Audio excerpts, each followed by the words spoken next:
कुछ लोग ऐसे हैं जो मात्र अपनी पार्टी को आगे बढ़ाने के लिए आदिवासी बनाम आदिवासी की लड़ाई को डालना चाहते हैं और आदिवासियों की लड़ाई को बढ़ाना चाहते हैं। और उन लोगों ने जिस तरीके से जिला स्तरीय खेलकूद प्रतियोगिता था, तो उस प्रतियोगिता के अंदर हमारे राजस्थान असेंबली के और राजस्थान सरकार के रूल्स एंड रेगुलेशंस बने हुए हैं। उसके अनुरूप उस स्थान पर जहां पर जिला स्तर का कोई खेल का प्रतियोगिता का आयोजन होता है, तो उसका उद्घाटन जीता हुआ एमएलए करता है। तो जो आदमी एमएलए नहीं है, वार्ड पर नहीं है, उसने उद्घाटन कर, उससे सरकार वाले जो जिला स्तरीय के जो लोग हैं, उन लोगों ने किस हिसाब से कराया, ये हम प्रशासन से पूछना चाहते हैं। आज प्रशासन को जवाब देना पड़ेगा। और जिला कलेक्टर महोदय, अभी हम यहाँ पर आए हैं तो हमारे विधायक और कुछ कार्यकर्ता बता रहे कि इतनी बड़ी घटना हो गई। पहली बात तो वहां पर विधायक को बुलाया नहीं गया और अंतिम समय में उनको बुला करके उनके माध्यम से उद्घाटन करवाना चाहिए था, लेकिन उद्घाटन भी इनसे नहीं कराया। और जो व्यक्ति वार्ड पंच भी नहीं है वो उद्घाटन कर रहा है, इसका मतलब तो प्रशासन और वहाँ का स्थानीय भारतीय जनता पार्टी के लोग मिले हुए हैं कि नहीं मिले हुए हैं? मिले हुए हैं कि नहीं मिले हुए हैं? तो भारतीय जनता पार्टी तो पार्टी है और नेता कोई भी बनते हैं बिगड़ते हैं। मैं शासन और प्रशासन को कहना चाहता हूँ कि सूरज इधर से उगता है तो उधर अस्त भी होता है।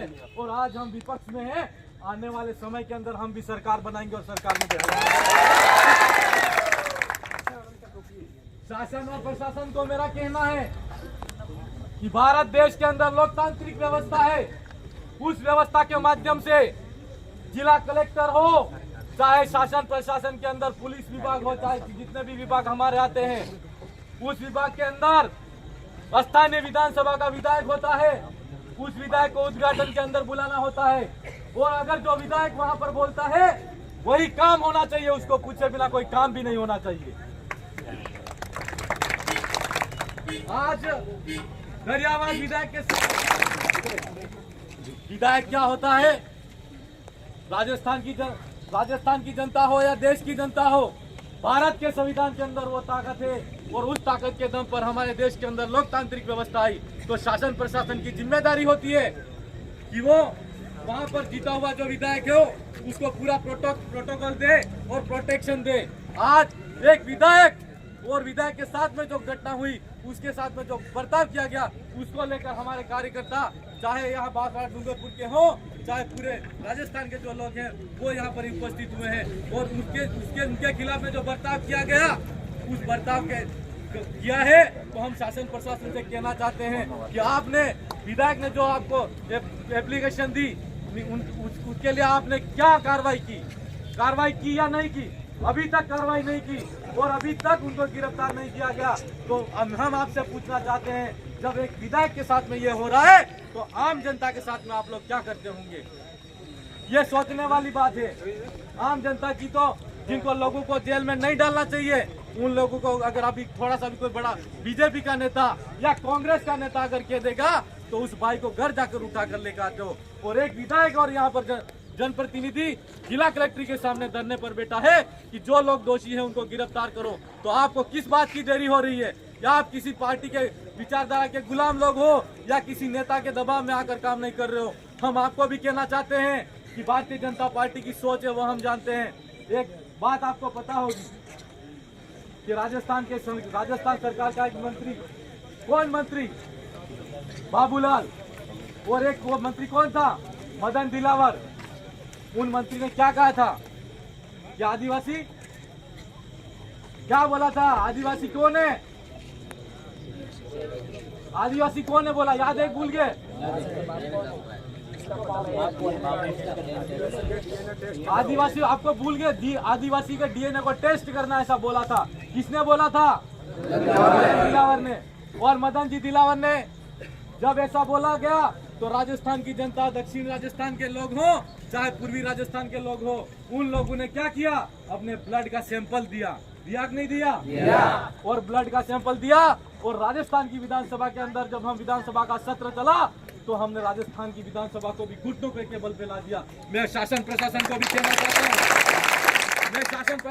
कहना चाहता हूँ कि आप निष्पक्ष तरीके से जो लोग दोषी हैं उनके खिलाफ में कार्रवाई करो, किसी से आपको डरने की जरूरत नहीं है। और अगर आपने किसी के दबाव में आके काम नहीं किया और उन लोगों दोषी लोगों के खिलाफ में अगर कार्रवाई नहीं की, तो मैं आपको भी कहना चाहता हूं कि राजस्थान की विधानसभा के अंदर हम ये मांग उठाएंगे, जो लोग जिन थानों के अंदर ड्यूटी है उन लोगों ने अपनी सही तरीके से कार्रवाई नहीं की और भारतीय जनता पार्टी के साथ में षड्यंत्रपूर्वक कार्य करके उन्होंने दोषी लोगों को बचाया है। ऐसा करके हम राजस्थान की विधानसभा को भी नहीं चलने देंगे। ये मजाक समझ रखा है राजस्थान की विधानसभा के अंदर बैठने वाले विधायक का प्रोटेक्शन नहीं हो पा रहा है, उसकी सुरक्षा नहीं हो पा रही है, उसके प्रोटोकॉल को फॉलो नहीं किया जा रहा है। ऐसा क्यों हो रहा है? और शासन प्रशासन को भी मैं कहना चाहता हूँ और पुलिस के मेरे जवान साथियों उनको भी मेरा कहना है कि आप अपनी जिम्मेदारी के साथ में जो लोग इन लोगों ने जो दोषी लोग बताए हैं उन लोगों को अभी तक आपने गिरफ्तार नहीं किया और कह रहे थे कि डिटेन किया है। डिटेन क्यों किया है? जब इन लोगों के पास में वीडियो के माध्यम से, व्हाट्सएप के माध्यम से पुख्ता सबूत है और पुख्ता सबूतों के माध्यम से एक विधायक कहता है तो तत्काल प्रभाव से आपको पकड़ना चाहिए, कोई प्रकार की देरी नहीं करनी चाहिए। और आपने अगर षड्यंत्र रच के उन लोगों को नहीं पकड़ा तो हम आपसे भी कहना चाहते हैं विधानसभा का सत्र चलने दो, आपके भी नोटिस आएगा। इसलिए हम आपसे कहना चाहते हैं कि आप निष्पक्ष तरीके से काम करो। और मेरे भाइयों, मैं आपको कहना चाहता हूं कि भारत के संविधान में लोकतांत्रिक व्यवस्था के अंदर जो हमको ताकत दी है, किसी भी उलझन के अंदर नहीं पड़ना है। हम लोगों को लोकतांत्रिक तरीके से हम धरना देंगे। जिन लोगों को अगर ये बचाव करना चाहते हैं ये ज्यादा दिन तक बचाव नहीं कर सकते, चाहे शासन और प्रशासन हो, हम राजस्थान की सरकार हो, उन तक भी आवाज अगर नहीं जाती है, अगर उन तक और जिला कलेक्टर तक हमारी आवाज नहीं, अभी तक तो नहीं गई, ऐसा कह रहे हैं, लेकिन हो सकता है आज शाम तक जाए और कल तक किसी साथी को या जो लोग दोषी हैं उन लोगों को पकड़ के यहाँ तक लाए। और राजस्थान की सरकार को भी अगर यहाँ से मैसेज नहीं जाता है तो अभी तो हम इतने जिला कलेक्टर पे बैठे हैं, मैं यहाँ पर जब तक ये विधायक यहाँ पर इनके खिलाफ इनके साथ में जो बर्ताव हुआ उन दोषियों को जब तक नहीं पकड़ेंगे तब तक मैं इनके साथ में बैठा रहूंगा यहाँ पर।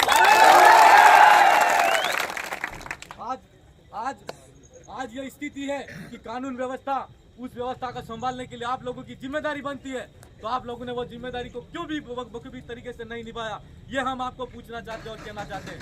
और कलेक्टर साहब से भी कहना है, जिला अधीक्षक महोदय से भी हमारा कहना है कि आप किसी के दबाव में आकर कोई काम नहीं करें। और आप लोगों को मेरा कहना है मेरे भाइयों कि आपको शांतिपूर्ण तरीके से हमारे धरने को समर्थन करना है, किसी भी भाई को किसी प्रकार से गलत भाषा का इस्तेमाल नहीं करना है और ना ही किसी से उलझना है। और मैं एक बात और कहना चाहता हूँ कि जिस किसी भाई ने आपके साथ में थप्पड़ मारा है, चाहे वो पुलिस का जवान हो, कोई भी हो, तुरंत तत्काल प्रभाव से उसके खिलाफ एफआईआर दायर की जाए और शासन कोर्ट के अंदर उसके खिलाफ में जो एफआईआर दाखिल करके उनके खिलाफ में केस लड़ा जाए। और अगर वहां पर केस का फैसला नहीं होता है हाई कोर्ट के अंदर जाएंगे। ये क्या बात होती है? किसी भाई को आज विधायक के साथ में ऐसी घटना हुई और हम लोग धरना देना, प्रदर्शन करना हमारी जिम्मेदारी बनती है। हम धरना भी दे सकते हैं, प्रदर्शन भी कर सकते हैं। लोकतांत्रिक व्यवस्था ने हमको जो ताकत दी है उस ताकत का हम इस्तेमाल करेंगे। लेकिन आप अपने कानून के डंडे को गलत तरीके से नहीं चलाओगे। आपने किसी भाई को यहाँ मारा, ऐसा सुना, क्यों मारा? क्या जिम्मेदारी बनती है आपकी? कैसे मारा? किसी भी भाई ने आपके उनके साथ में बदतमीजी तो नहीं की थी क्या? तो फिर कैसे मारा? जीरो टॉलरेंस पे इन पे भी एफआईआर होनी चाहिए कि नहीं होनी चाहिए? तो जिस भाई के साथ में जो मारा है, मैं कहना चाहता हूँ आपसे, जो जिस पुलिस वाले साथी ने मारा उसका नाम दर्ज आपको पता हो तो एफआईआर दर्ज कराओ। करवा दिए? वीडियो है, वीडियो सिविल वर्दी में था, सिविल वर्दी में तो मार ही नहीं सकते, उनको मार के भूत बना देना चाहिए था।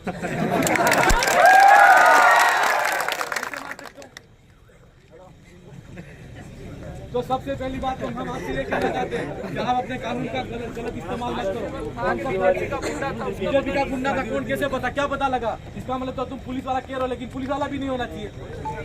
बीजेपी का गुंडा ही है सर, तो तुम लोग भी गलत हो। इसका मतलब तो पुलिस को ऐसे ही बदनाम कर रहे हो। वो तो कोई भी हो सकता है। मेरे भाइयों, मैं आपको कहना चाहता हूँ कि राजस्थान की विधानसभा के अंदर ये छोटी बात नहीं है। कुछ समय पहले आपको पता होगा कि मैं रोड पे जा रहा था, मेरे साथ में भी पथराव हुआ कि नहीं हुआ? और आप सब लोगों ने देखा। और मैं रातों रात धरने पे बैठा, रोड पकड़ के बैठ गया 24 घंटे के अंदर उन लोगों को पकड़ के पुलिस ने कार्रवाई की कि नहीं की? तो इनको करनी चाहिए कि नहीं करनी चाहिए? करनी चाहिए कि नहीं करनी चाहिए? तो हम आपसे कहना चाहते हैं, जनता भी देखना चाहती है कि आप कार्रवाई करोगे कि नहीं करोगे। और हम आपसे भी कहना चाहते हैं कि आप निष्पक्ष तरीके से कार्रवाई करो। हम ये नहीं जानते कि ये बीजेपी के थे, कांग्रेस के गुंडे हैं या किसी भी के भी गुंडे हों, या किसी भी पार्टी के द्वारा या किसी को पैसों के द्वारा उन लोगों ने जो ये अब इनके साथ में बर्ताव किया है वो बिल्कुल गलत बर्ताव है। और एक विधायक को चाहते हैं कि हम प्रोटोकॉल दिया जाए। ये 2.5 लाख जनता के विधायक हैं और ये एक विधायक को भी आप प्रोटेक्शन नहीं दे सकते और एक विधायक की एफआईआर पे आप काम नहीं कर रहे हो तो आम जनता की बात तो आप कानों तक सुनते ही नहीं होंगे। आपको हमारा कहना है और आपके माध्यम से हम ये अंतिम बार कह रहे हैं कि ये धरना तब तक जारी रहेगा जब तक विधायक के साथ में जिन लोगों ने जो बर्ताव किया है उन लोगों को आप दोषी लोगों को पकड़कर यहाँ नहीं लाओगे तब तक हम सब लोग बैठेंगे नहीं बैठेंगे। और हम बैठे बैठे यहाँ से आह्वान करेंगे पूरा भील प्रदेश और पूरा राजस्थान का आदिवासी यहाँ पर आना चाहिए। भारत आदिवासी पार्टी का कार्यकर्ता आना चाहिए, आना चाहिए। और 24 घंटे हम इनको कहते हैं आज और कल शाम तक का समय है और कल शाम तक अगर इन लोगों ने अपनी तरफ से कोई कार्रवाई नहीं की और दोषियों को नहीं पकड़ा तो इनके खिलाफ में भी आंदोलन होना चाहिए, नहीं होना चाहिए। कि शासन व्यवस्था यहाँ पर जो व्यवस्था के अनुरूप हमारे लोगों को लगाया गया हमारी व्यवस्था के लिए वो लोग सही तरीके से काम नहीं कर रहे। ये बात तो सही है, तो अगर हम शासन प्रशासन को भी कहना चाहते हैं कि आपको हम 24 घंटे का समय देते हैं, 2 दिन का समय देते हैं, आप 2 दिन के अंदर जो भी लोग हैं उन दोषी लोगों को पकड़ के लाओ। 100 बातों की एक बात हम कुछ नहीं जानते, सही बात है कि? और आपसे भी कहना है आपने वादा किया है डट के रहना है और इधर